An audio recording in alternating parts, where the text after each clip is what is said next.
Hi, store owners. Today, I'm going to show you how the email notifications work in Wholesale quotes on my store.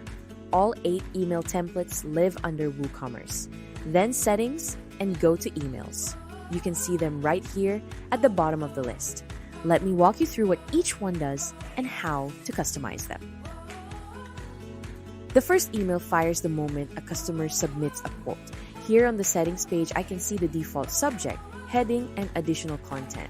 I can customize all of these, and there are placeholders like quote number and customer name. I can drop into any field to make the email dynamic.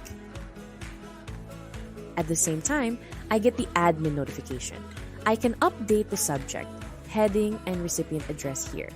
And if I want multiple people notified, I just separate email addresses with commas. The steps to customize any of the 8 emails are the same. Click Manage, update the fields, and hit Save Changes.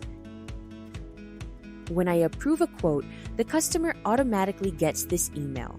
The subject includes the quote number, and there's a quote _ URL placeholder that drops a direct link into the email body, so the customer can go straight to the quote and click Place Order without having to hunt for it.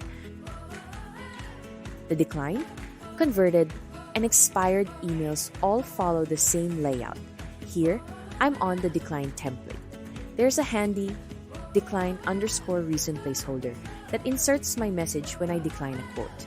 For the expired email to actually fire, quote expiration days needs to be set above 0 in the Wholesale Quotes plugin settings.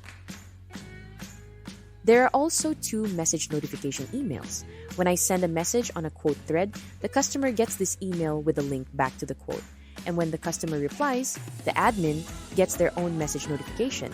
Both of these require Enable Messages to be turned on in the Wholesale Suite settings. I can also enable or disable individual emails straight from the Notifications tab under Wholesale Suite, then Settings, and click Wholesale Quotes. No need to go into WooCommerce each time. It does the exact same thing as the toggle on each email settings page. And that's the full quote email setup. I'll link the documentation below if you want to go deeper. Please don't forget to like and subscribe to our channel.